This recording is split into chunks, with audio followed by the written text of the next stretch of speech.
Hello. Hi, hello, how are you? Wonderful. How about yourself? Oh, I'm doing great. Thank you. Here, I have to say before I forget, I love the hair. That is gorgeous. Oh, thank you. Thank you.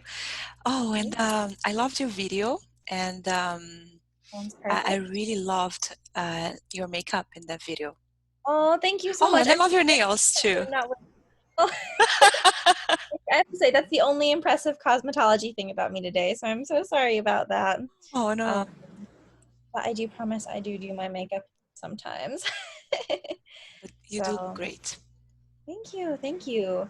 So first of all, wonderful to meet you. How are you doing today? Oh, I'm doing fine. It was a lazy day. I didn't have to work that much, so yeah, That yeah, sounds perfect. yeah. It was. How was your day? Absolutely wonderful. It's almost over, so I'm excited for that, of course. Um, and of course, I'm excited to meet a new student. So let's get some introductions going, if you don't mind. Sound all right? Of course, yes. Beautiful. So tell me about yourself. I remember you told me you teach on Italki as well. hmm Yes, I teach Portuguese and Italki. I am 30. I am Brazilian. I speak Spanish, Portuguese, English, and a little bit of Italian. Oh, Um, yeah, I have 5 cats. I live, do you have cats? I love cats. I don't have them because I did just move recently, but I used to have actually 5 cats also. Oh, where are they? So they're with my parents now. I moved out of my parents' house about a year ago, unfortunately. So I don't have my cats with me anymore. But I'm glad to have another cat lover student. That's always good.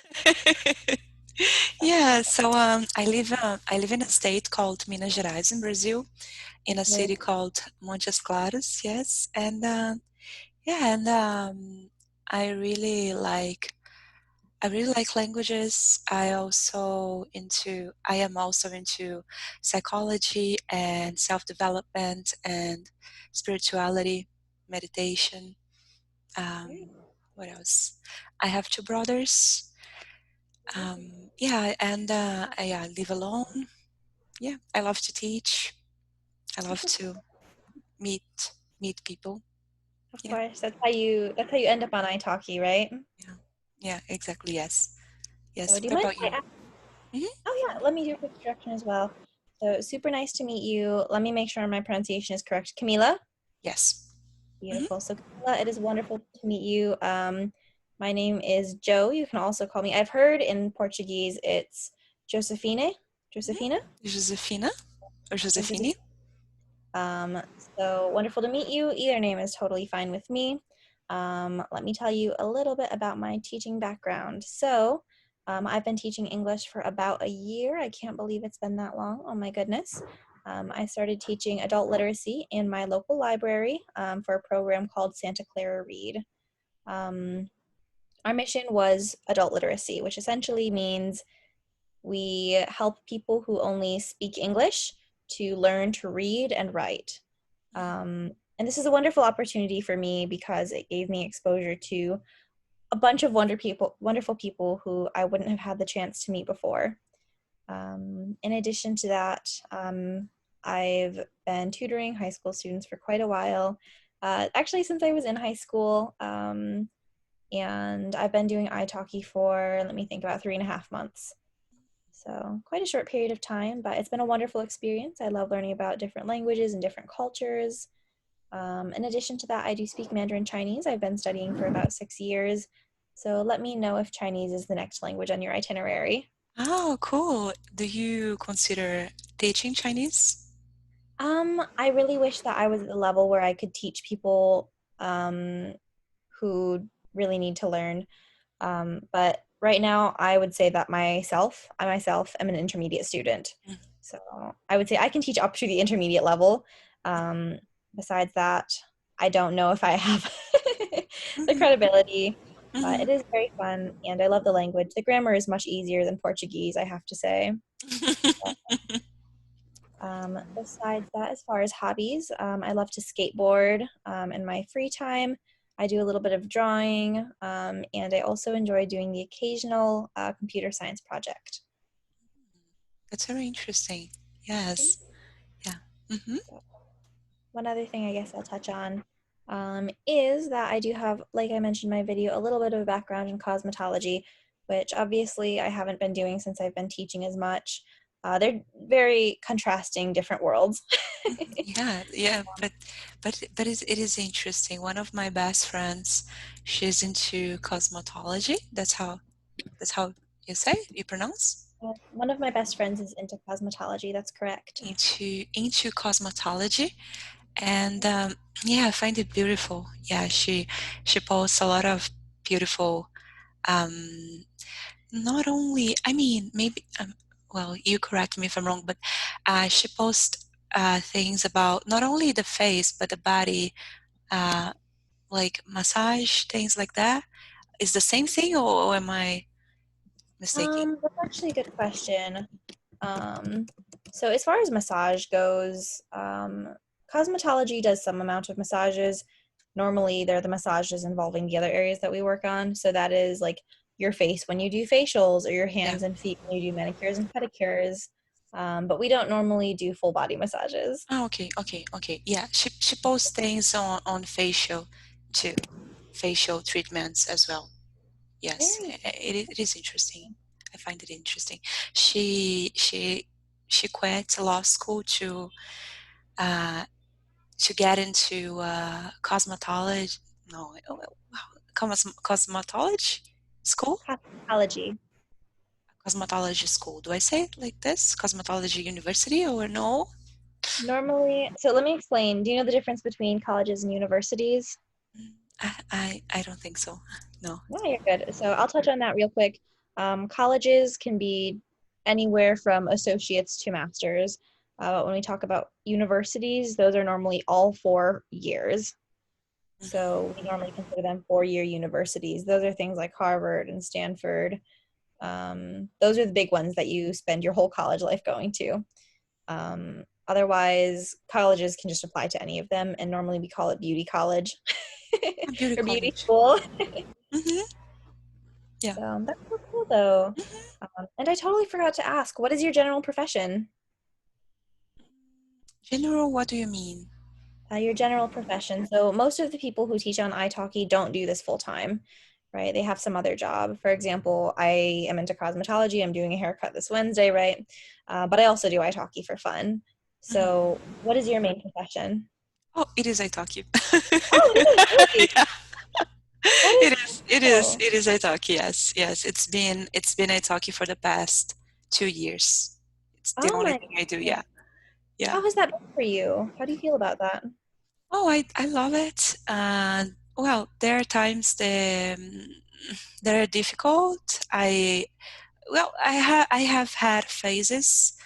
Right now, I'm in a good phase. Right now, I love what I do. I love teaching people. Okay. Yeah, yeah, yeah. But That's so yeah, amazing. So you've been doing yeah. that for 2 years. Did you teach prior to teaching on italki, or how did you get into this? Mm, I how can I say? Actually, I've been doing iTalki since January of 2017. But in my first year, I still worked as a lawyer. So before italki, I used to be a lawyer. Now, yeah, now I only work on italki full time. It is great. I guess I started because I was very I was after I graduated from college, I went to my parents' city, and I found it. I got a job. I found a job. I got a job there. Both of them work. Yeah, in the city hall. I would work 4 to 5 hours a day, and then I would have like the entire day. Yeah, it would. Yeah, only 4 hours, and then I would have like the entire day. And I like to. I like to say that time does not pass in my parents' cities. It passes slowly. So I would have like a lot of hours and nothing to do. So I decided to. I always loved languages. So I decided to. I don't know, search for online tutors since I had I had the time and the money to study finally.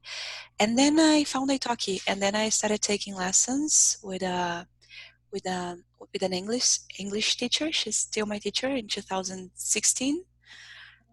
Yeah, so I was taking a lot of lessons, a lot of English lessons back then Spanish, and then I thought, well, I was spending my whole salary on Italki.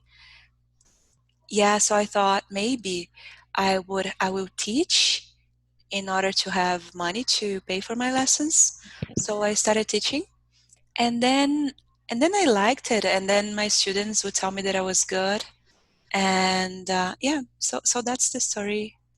And then, but I would still have my job as a lawyer after that. I became a judge's assistant, and then I would work as a lawyer during the daytime and as a tutor in Italki at night. And then I got a certificate, and then I decided to quit the law field for good. Okay. And yeah, that's what I do now. That's my Awesome. story. Yeah. So can I ask you, how many lessons have you completed? That's been 2 years then, right? More than three, actually. Yeah. Uh, so 5,000, more over 5,000. Yeah. Incredible. How do you feel about that? How many hours do you end up working a week doing this full time? Mm, How many hours do you work a week considering this is your full-time job? mm. It depends. Right now, I'm working maybe 20 to 25 hours a week, Okay. but it depends. In the beginning of the quarantine, Quarant- quarantine, Yes. I was working more, maybe 30, 35 to 40. So it Yeah. depends. It depends. Usually, well, on summer, most of my students come from Europe. So during the summer, their summer, they don't take that many lessons. But now I'm not sure how things are going to, how can I say, work out, how they're going to It's turn gonna work out. out. No change, you know? Yeah, because most of my students, they study because they come to Brazil once a year, twice a year. But now we have this problem with coronavirus. So I feel like some of them are getting like demotivated, Yeah, losing motivation. they're losing motivation. So, but yeah, I think it's safe to say that I'll be working 20 to 25 hours from now on. Awesome. Yeah. That's so cool. How about you? I Yeah, my italki background. How many hours do you work, and how did you discover Italki? That's actually kind of a funny question. So I discovered it because my sister used to use this platform to learn. And she's like, so basically, I used to work at Sephora. I don't know if you guys have Sephora's at Brazil, in Brazil, pardon. But after quarantine hit, we haven't been able to go back to work. Unfortunately, the malls have been closed down, open and closed, but it's not reliable. Mhm. Um, and in addition to that, it's not very safe to go out right now. And for a while, I was living with a family who had two very young girls, so I couldn't work outside of the house because obviously that poses a great threat to them. So I ended up working online, which has been a wonderful experience.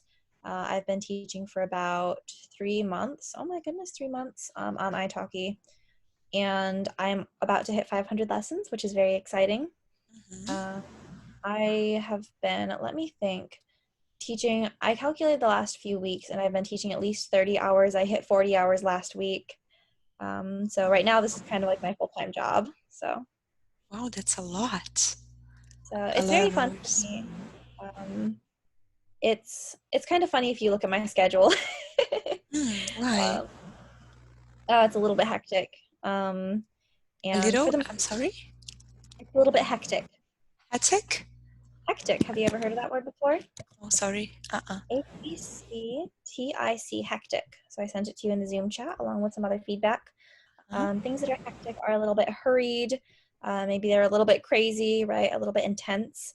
Mhm. Um, but it's really cool for me because I am a little bit nervous about doing any other work right now. This is a good option for me. Um, in addition to that, I'll be going back to school this fall. And so I can't have a job that requires me to, spend an hour on the bus or train to get somewhere else. I'm able to do this from home. So it's a wonderful alternative to me instead of a traditional job. Yes, exactly. That's good. That's good. Yes, so I would like to explain a bit what I would like to work with you, if it's okay. Yeah, so I guess thank you. I wanted to say thank you for answering to my message. It is a project for my birthday, and I would like to, yes, yeah. Oh. So I'll be taking like 31 lessons until my 31 birthday. Yeah. 31st, Sorry. 31st birthday. Oh, yes, 31st birthday. Yes. Yeah, so in each lesson I'll be selecting like a topic to try to explain, and then we would have a conversation about that topic and share like opinions and comments, and yeah. So yeah. So so sorry, tell me. So sorry. Did you have a topic prepared for today? That's what I was a little bit curious about. Mm-hmm, mm-hmm. Yes. We have 10 minutes, but I think it's enough for me to share the topic with you, and we could talk a bit about it. So yeah. So I was studying, reading about what worry is, and why do people worry, and how could we stop worrying. So people worry. We worry a lot, probably Really? because of our reptilian brain. Really? Okay, tell me more. Yeah, we are always like in the lookout for problems, because I guess we think that if we are prepared, like if we think about all the worst case scenarios that are going to happen, maybe we could prevent things from going wrong. But actually, when we worry, we create some kind of um, self self-fulfilling prophecy. Self Nice. Yeah. is that such a word? Prophecy. Yeah, absolutely. That's Self-fulfilling prophecy. yes. So you know the concept behind that, I'm sure, right? Tell me. Yes, I Yeah. guess. The self-fulfilling prophecy is essentially the idea that no matter what you try to do to escape a fate or change what's supposed to happen, it'll happen no matter what. Mm-hmm. So there's an ancient Greek myth about a discus. Have you heard about the legend of the discus? Maybe I don't understand the pronunciation. Maybe can you That's okay. type? So Sure. Discus. okay, discus. Mm-hmm. So there was an ancient legend in, I think it was Greece or Rome, and it's about a sport. So it's like frisbee, where you throw something, and then the other person has to catch it, right? And so in this legend, there were two people. There was a father and a son, and the son loved and loved and loved to play discus. So he would go outside, he would throw his discus, and he actually trained for this as a sport. And one day, his father went to go get his prophecy, get it read, and he found out that his son was going to kill him, which was a very, very, very scary thing for him to hear. And so his son was having a discus game following night. And so the father said, okay, I'm going to go to his discus game, but since he wants to kill me, I'll wear a disguise. And so when he was standing in the crowd, his son threw the discus, but a draft of wind blew it askew. And so the father ended up getting hit by the discus, and then he died, which is a little bit morbid, but that's essentially what a self-fulfilling prophecy is, right?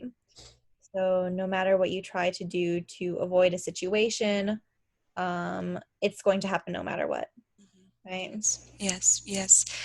And in the case of worrying, so for example, let's say that we have a relationship, or I have a relationship, and I'm worrying about being left, and because I worry about that relationship ending, I will become probably needy, and I might alienate the other person who loved me, let's say, and then I'll be creating this self-fulfilling prophecy because of my actions or lack of actions or the things that I'm going to do in that relationship. And when it ends, I might say, I knew I should worry.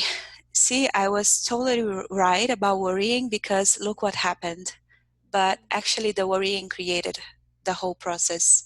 So worrying doesn't serve us. Sometimes people, they say that they get motivated by worrying. So let's say they have like a presentation at work, like I had this with you today. I was like studying for this, and then I was kind of worrying, will I be able to pronounce the words correctly? Am I going to be able to make myself understood? But that's not the right approach, because if I try to motivate myself thinking about all the things that could go wrong, I won't focus on what I could do right. So instead of worrying or using worrying as a motivation, Motive. as a motive, or Instead of using worry as a motive. yeah, when you should maybe use some sort of positive worrying. So for example, instead of thinking, what if I do bad, or what if I go bad, what if I What if I mess up? mess up? Thank you. So what if I mess up? But what if I do a great presentation? What if I learn a lot in the process? What if I meet like a wonderful teacher like you, and we have like we connect and things go. It's Swimmingly. Go well. what is the word that you used? If things go swimmingly, that one's a little bit old-fashioned, or if things go Swimmingly. well. Swimmingly. Mhm. What if things go well? So it motivates us better. So, but in order to quit worrying, we need to catch ourselves in the process of worrying. So whenever we are worrying about something, we try to examine the thoughts and try. And it is difficult because it's something that's been going on for years, decades. We worry. Usually, we are natural warriors. So we catch ourselves in the process of worrying, and then we try to be honest and think, okay, so in the past, when worry served me, like what I was worrying about in the past that actually happened. And we might see that usually what we have are these negative thoughts, and they never actually, can I say pan out? Or Do you mind saying that one more time? pan out? I'm not sure if I'm creating a word. Pan out, Oh, pan. or am I saying So it's a pronunciation. Pan out. pan out? There you go. A little bit better. This is the ah sound that you have in English. Pan. Pan There. out. So it's the difference between eh and ah.